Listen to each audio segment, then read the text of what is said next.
পুরুষদের ফুটবল বিশ্বকাপের ৯৬ বছরের ইতিহাসে নিয়ন্ত্রণভার যখন পুরোপুরি চলে যায় তিন নারীর হাতে, তখন তা কেবল একটি ম্যাচ থাকে না, তা হয়ে ওঠে ইতিহাস বদলের এক মহাকাব্য। ১৮ জুন আটলান্টায় দক্ষিণ আফ্রিকা আর চেক প্রজাতন্ত্রের ম্যাচে বাঁশি আর ফ্ল্যাগ হাতে ঠিক এই ইতিহাসটাই নতুন করে লিখলেন যুক্তরাষ্ট্রের তিন নারী রেফারি। পুরুষ বিশ্বকাপের মঞ্চে সম্পূর্ণ নারী প্যানেলের রেফারি দিয়ে ম্যাচ পরিচালনার সেই রোমাঞ্চকর ও অনুপ্রেরণাদায়ী গল্প নিয়ে বিস্তারিত জানাচ্ছেন বদিউজ্জামান মিলন।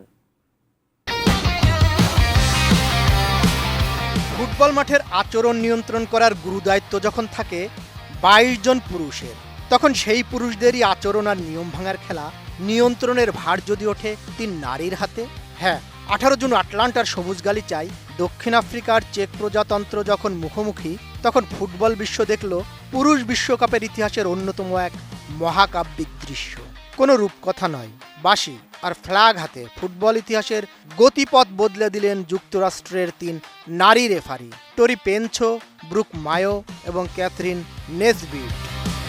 নোভা এলইডি টিভি, ঝকঝকে ছবি, নিখুঁত শব্দ, ৫ বছরের ওয়ারেন্টি। নোভা মানে সঠিক মান, নিশ্চিত সেবা।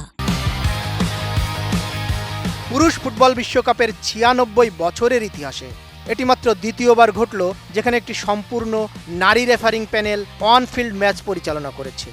এর আগে ২০২২ কাতার বিশ্বকাপে ফ্রান্সের স্টিফানি ফ্রাপার্ট তার দল নিয়ে এই রেকর্ড গড়েছিল।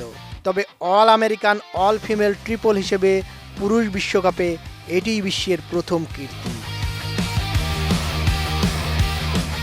চলুন জেনে নেওয়া যাক কে টোরি পেনছো। ৩৯ বছর বয়সী টোরির জন্ম ফ্লোরিডায়। মাত্র ১৪ বছর বয়স থেকে তিনি লোকাল মাঠে বাঁশি হাতে রেফারিং শুরু করেন। ফ্লোরিডা স্টেট ইউনিভার্সিটি থেকে পড়াশোনা শেষ করে তিনি একটি শীর্ষস্থানীয় কর্পোরেট সংস্থায় মার্কেটিং ক্যারিয়ার গড়েছিলেন। কিন্তু ফুটবলের টানে ২০১৯ সালে কর্পোরেট চাকরি ছেড়ে ফুল টাইম পেশাদার রেফারি হন।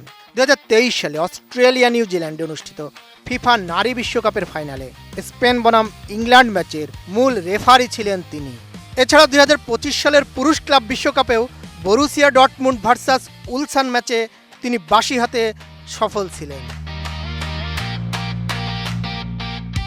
ওই ম্যাচের সহকারী রেফারি ক্যাথরিন অধ্যাপক থেকে রেফারি হয়েছেন। তিনি ডক্টরেট ডিগ্রিধারী অ্যানালিটিক্যাল কেমিস্ট্রির একজন সাবেক বিশ্ববিদ্যালয় অধ্যাপক। ল্যাবরেটরির কেমিক্যাল ইকুয়েশন মেলানোর পাশাপাশি তিনি মাঠের অফ সাইডের নিখুঁত ইকুয়েশন মেলান। তিনি ২০২০ সালে আমেরিকার শীর্ষ লিগ MLS কাপের ইতিহাসে প্রথম নারী রেফারি ছিলেন। আরেক সহকারী রেফারি ব্রুক মায়ো। ৩৭ বছর বয়সী ব্রুক মায়ো ২০২৬ সালের শুরুতেই US soccer female referee of the year নির্বাচিত হন। হাই স্কুলে ছেলেদের সকার কোচ হিসেবে কাজ করা ব্রুক মাঠের পুরুষ ফুটবলারদের মনস্তত্ত্ব খুব ভালো বোঝেন।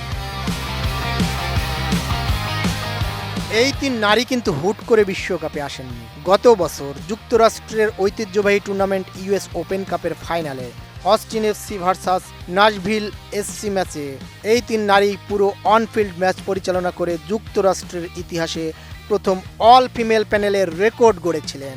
ফিফা মূলত তাদের সেই ঘরোয়া রসায়নকেই আন্তর্জাতিক স্বীকৃতি দিয়েছে।